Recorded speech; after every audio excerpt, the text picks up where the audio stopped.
Welcome back to the Empty the Quiver podcast, your front row seats for all things Utah Archers. From game recaps to standout performances, we'll be your guide to all things orange and blue. Let's let it fly.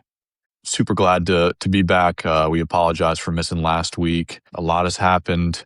We bounced back from that ugly loss against the Cannons with a really, really gritty win against Little Brother to push our record to 2-0 on the season. I don't know what we are in the last 5 or 6 games, but it's 4 wins and 1 loss.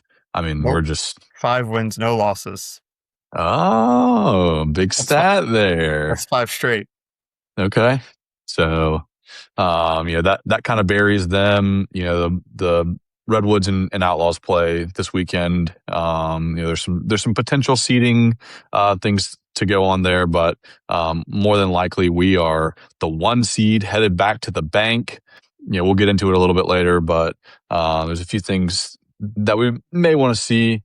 But John, talk to us about last weekend. Yeah, it's your least favorite team, so it's always good to see us win there. Since the Archers have become the Utah Archers, they've played 7 times. They've won 6 of the 7. That game in 2024 when Blaze had the goal to win by 1, that's their only win. Ever since that 10-1 embarrassment of a semifinal game, it's been 5 straight. So you just love to see that. Mac against the Chaos this year alone. Yeah. MVP of the league. He plays like that every game. If we played the Chaos 12 times, Mac would be the MVP. Just incredible performance by him. Mikey Sis, 72%. Insane stats there. He's against Nick Rowlett, but still 14 ground balls. Great day for him. He started off the game with that assist to Mac, and you just knew they're going to be cooking if that's how they start. And if you go back to one of our very first episodes, I might have to clip it in here. We said it would be unrealistic to expect the team to average an ice cream game on defense. We were hopeful, but you can't. Those expectations are almost too heavy to lift on your shoulders. And season's over, they averaged 9.4 goals against, so that's a lot of ice cream. Yeah, no, it's a really, really emphatic stretch, on the back half of the schedule here. Little hiccup against Cannons last week, but really, really strong. Beat a lot of good teams. To go 5-1 on the back. The Atlas is one thing, but then we beat Water Dogs. We beat the Outlaws. We beat the Whip Snakes, and then we beat the Chaos. And really, those 3 teams kind of in the middle, those were resounding victories. It wasn't a gritty 1-goal game. I mean, those were blowouts. So hopefully we can kind of keep the magic up. Obviously, we've got a long break. Pending, not an Outlaws win by 28, which I think is the difference now. I mean, obviously the Redwoods just set the single game scoring record earlier this season at 21. So feeling pretty good about being the 1 seed, getting the bye back to the bank. We'll get to practice in Minnesota, or maybe they'll pick a different area to fly everybody into. But we will get to practice that weekend. It's the whole rest versus rust argument. In our 2 championship seasons, we did have the first round bye. So hopefully, that tradition can continue. But before we talk too much about the playoffs, let's award some arrows for that gritty win the other day. You want to start? I mean, we just talked about him, kind of the chaos killer this year, Mac O'Keefe. 3 goals. One of those is a 2-pointer and an assist for 5 points, including the game winner on the power play late in the game. Like we said, I mean, he's got 12 points in 2 games against Chaos and Blaze Reardon, who still is one of the best goalies in the world. So really just had his number this year. Hopefully he can continue, this hot shooting stretch, into the playoffs. Yeah, 2, we got to go to the dot. 72% is an insane number. Winning when it mattered. Toward the end, when the game was still tied up, he won that big draw. Took the tripping penalty when he was running toward the net. to get us on that power play, where Kinger assisted Mac for the game winner. So, Mikey Sis, 2 hours for him, 14 ground balls. He leads the league, PLL leader in ground balls for the season. We've said that all year, that he really has relied solely on himself when winning the faceoffs. Once the wings get involved, it's kind of dicey. So make it, you take it. He's been phenomenal as a comeback year after getting hurt last year. So got to give him two. Yeah, absolutely. And then I think we got to go with the spider at number three. Really lock down Owen Hiltz. Two cough turnovers, one ground ball to Hiltz's one goal. And that one was really even kind of in transition. Yeah, So yeah, I mean, he's just played phenomenal this season. I think he's tied the Archer single season record for cost turnovers. And I think he's got a great chance to be the defensive player of the year this year. absolutely. I'll go honorable mention. I know we didn't do this every week, but every now and then you need one. Sam King returns to Harvard, puts on a show, 4 points. He had a hat trick, the biggest assist of the game at the very end there to win by one. So, players of the game, I mean, they all deserved it. Yeah, I mean, it was a definite team effort, but those were kind of the ones that jumped off the page. And Um, do need to remind people who it's been all over social media, so I'm sure everybody has seen it at this point. But that's 2 full seasons in a row where Brett Dobson has not had a single game under 50% save percentage. yeah, and That's I think he would tell you too, like he still hasn't played his best lacrosse yet.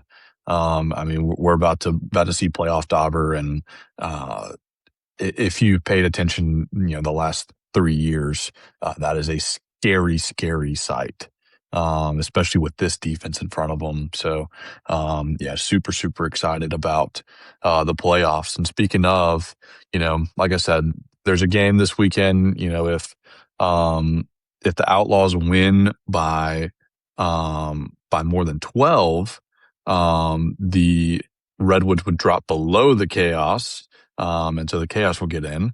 Now, obviously, if they win by 28 or more, which is not going to happen, they would jump us. And obviously, the Chaos would get in. So we would have a rematch against Little Brother. And then there is a situation where I think if the Redwoods win by 10, they would actually jump, which I don't think really means anything.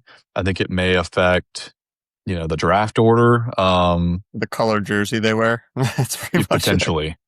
Yeah. So it'll be interesting. I also did hear some rumors that we may be wearing the throwback jerseys in Utah, which would be kind of cool. I'm not thrilled with taking Utah off the jersey, you know, in Utah. But maybe there will be a cool helmet to go along with it too. I could definitely be interested in that. Just like I think we expect the Water Dogs to wear the Mirage uniforms in at least one game this weekend, perhaps both. Um, but really, that side of the bracket's set for the most part. I mean, that the Water Dogs got to win one game to lock up the one seed. They play the Atlas, who at this point have nothing to play for, but they also have nothing to lose because they already have the number one pick. So we'll see how that goes. And then they kind of have a date with the Whips, who are locked into the 3 seed. So really kind of jockeying for position. I think they take that first game against the Atlas, and so they'll be the 1 seed on the east side. John, in an ideal world, what do you see happening? What do you if you got to hand pick our two opponents, pending a semifinal win into the championship, what would you like to see? Yeah. Well, just like you said, I think this weekend, you have to think Philly rolls the Atlas, and then it's just a game of nobody get hurt. We don't really care. Atlas or Dogs versus Whip Snakes. So then you got the Cannons and the Whips playing in Minnesota, and then you have the Outlaws and the Redwoods. We've said this just off the air. You don't want to play a team 3 times. If you've beat them twice, the odds of you beating them 3 times is slim. If you've lost to a team twice, the odds of you losing 3 to one team, it's the same in the NFL. When you play those interdivision games and then you see them in the playoffs, if the Yeah, Cowboys and the Giants are playing and the Giants have won both regular season games, the odds of the Cowboys beat them in the playoffs. So yeah, yeah, I think at this point, I kind of want to see the Redwoods beat the Outlaws so we can get the Redwoods back. I think we had them beat and buried until Dylan Malloy was Superman. I Yeah. can't think that would happen twice. And Um, and I and to echo what the coaching staff said after that game, I still have all the trust in the world in Warren Jeffrey. He's played awesome down the stretch. I do think we probably throw Lavelle on Malloy in that game, or we start out like we did in the first game and have that switch ready. If he is still able to get to his spot at the 5-5. I agree. I'm a big subscriber to that logic of it's hard to beat a team 3 times in a season. Um, you know, Dylan Ward it has been a great goalie. That offense can get hot. Obviously, I said they broke the single game scoring record at 21. They have the pieces, especially if Cole Kastner gets back healthy. He's kind of had our number, since he's been in the league. But yeah, I do think that's probably the team that I want to see. Um, so not that I'm going to root for or against anyone, right. but if I got to pick, I think it would be the Woods. Yeah, I think the same thing on the East Side. It's like, you play who you play. You're not necessarily cheering for anybody, but I think I'd like to see the Whips beat the Cannons. Yeah, Cannons are sneaky good, and they that got team hot. scares me. They got hot at the right time. They're on a tear. Marcus Yeah, Holman reverted back a decade. The defense is way better than I ever thought. McMeekin came out of absolutely nowhere. He was a college player that just joins in halfway through the year, and they just don't lose since he hops in, and he's facing off at a 60% clip. They switch goalies, and it's the whole thing. yeah, Everything seems to be working for Boston. yeah. So Well, and we made him look too good in our game sure, against him 2 weeks ago. I mean, that goal, Sam King breaks wide open. That's got to be in the back of the net. We can't give him that kind of confidence. So, I mean, I think we should be the favorite. Philly's great, Boston's great. The Outlaws can get hot. They have been getting hot. But I think as far as well-roundedness goes, I think I take our team. Especially defense wins championships. We've got the best defense in the league, second best defense probably ever. Maybe even I don't know. I mean that Whips team with Michael Earhart and and Dunn and all of them, that was a really really solid team. But in kind of the league in the era that we're in now, it's one of the best defenses ever. So and like I said, playoff Dobson. So yeah, I'm taking us. Obviously, my hat is orange or blue, but I'm taking us over everybody. if you listen to any of the post game press conferences, Dobson says it every week. The defense, the guys in front of him are just unbelievable. They're playing out of their minds. Best defense in the league, giving them the shots that he wants to see. So he's leading the league in save percentage. We're leading the league in goals against. Defense wins championships. Let's go get them. Yeah. No, I mean it's just one of those things where we've got to keep the pedal down. We've got to have a great practice in Minnesota, and hopefully that translates well enough. Obviously, it won't ever be game speed, but hopefully it translates well enough. Get the guys together, continue to build what I can only assume is one of the best locker rooms in the league, and really hope that carries us. Now, talking about practice, I was going to say did you it. see that video? Oh my There was a God. 2-6 penny out there, and he looked good. Is it happening? Uh, I don't know. I really don't. I mean, No insider I'm info here. also I wish I had some, no. but Yeah. I mean, talk about things I really believe in. If it ain't broke, don't fix it. I mean, ever since Leo Johnson was added to the lineup, I mean, the offense has been really really good. And I think that's probably the spot that Shriver would take. If he decided to come back. Now, one thing I don't know if we've talked about, Bates has not been shy to play him at attack. What do you think that would look like? my brain can't wrap. I can't wrap my brain around seeing Tom Schreiber out there. It's something we've talked about, like a pipe dream. Um, we talked Tom and Grant all year about how both of them would be a great addition, but that was almost before things kind of clicked in Charlotte when Yeah. they won that game and Max scored 7 goals. Ever since then, the offense has been so good that we still discuss them being at practice and how Tom's been so influential during the midweek Zoom sessions. And it's kind of like he stepped in and started leading those, and the offense has cooked ever since. Uh, Yeah.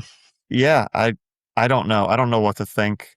I feel like your point is spot on with if it's not broken, don't fix it. But I do remember just 2 games ago how poorly we played against the Cannons. A guy Yeah. like Tom, you can't understate. He's been the best player in the world for since I've watched the Archers. Yeah. Well, and he was so influential, and obviously we had to trade Eli Gobrecht in the 2021 draft to get the second round pick that became Trey LeClaire. I think their 2-man game is one of the best in the league, especially with how much of a fire starter Trey can be. Do we see maybe trying to I mean, we obviously play so much better when Trey scores more than 2 points.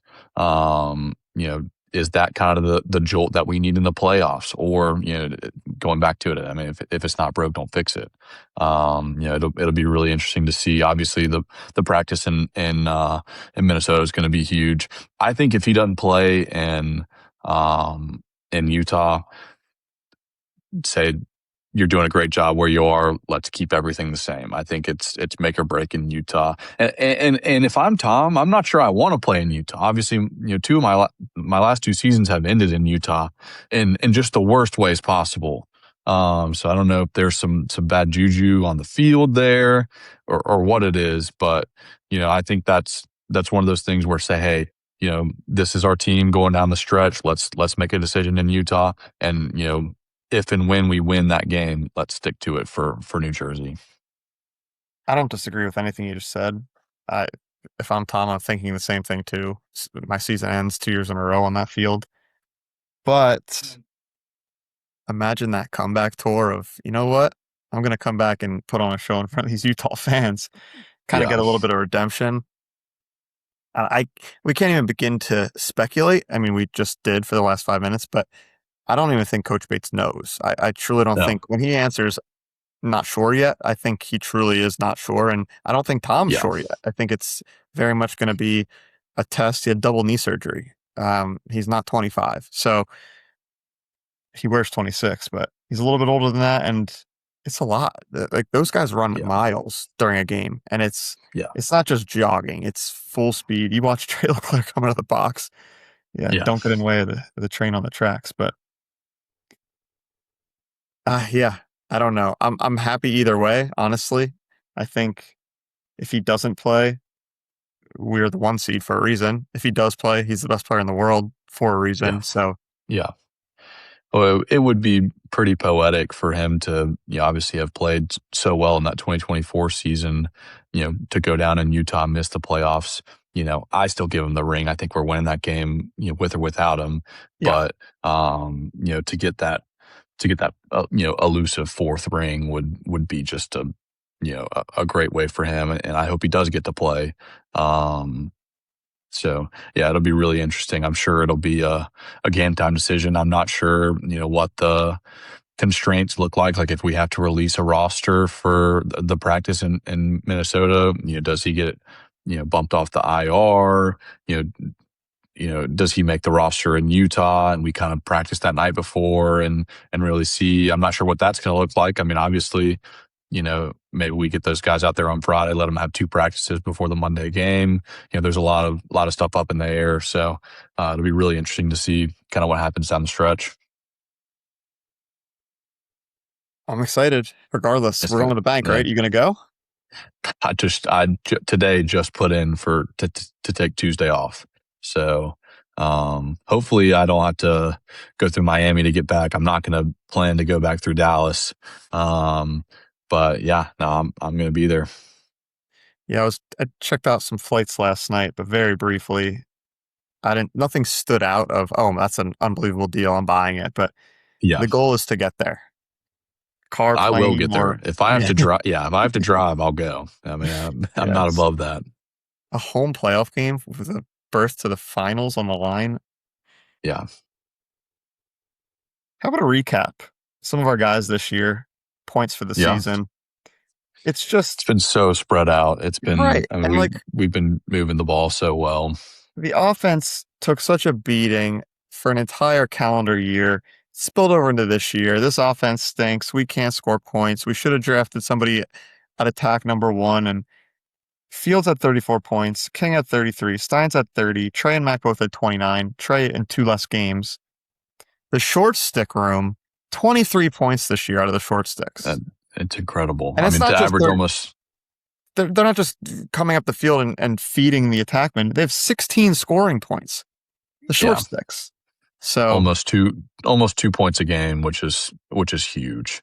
yeah, I mean Um, Bates, the vision that he had where he said the short sticks are going to make us harder to play against and we're going to be a beast in transition. It's paid off and they've yeah, put on a show. yeah. You know whose name is notably absent from that point sheet? I Mason know what you're going to say. Woodward. Mr. Two Pointer Mason himself. Woodward. He has You've been not. saying he's going to Listen, bang a I'm two going to ball keep saying it because he's going to hit one. in He's not Utah. going to go the whole season In Utah. in Utah. No, he's so due. If I could bet on it, I would put a mortgage payment on it. He is Honestly, so due. it was like 60% of the way through the season, and you did say, I wonder if he's saving it for the playoffs. And like we kid, it's now become funny because every game it's like the Woody two bomb, it's coming. But the Utah semifinals two bomb from Woody, Is going to go triple platinum. talk about a juice goal. Yeah, the bank might explode. The team, the bench, you might explode, honestly, if that happens. I will be so vindicated when it happens. Yeah. Oh, It'll be a better no, I moment than mean, the cigar you smoked after the Charlotte win. I agree. But no, what a ride it's been. Obviously, it's not over yet. We've got some great stuff planned over the next couple weeks.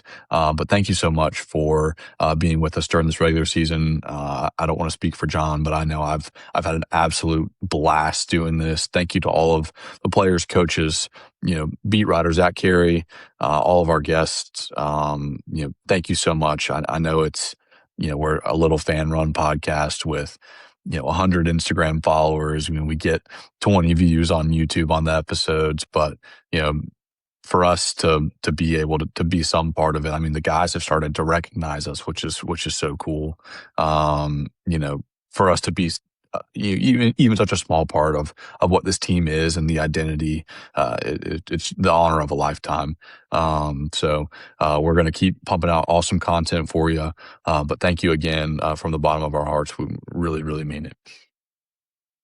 And whether it's at practice in Minnesota, the semifinal game in Utah, the hopeful game in New Jersey, which I won't speak of yet, but regardless of where we're at, don't forget, let it fly. Let it fly, baby. Back to the bank. See you there.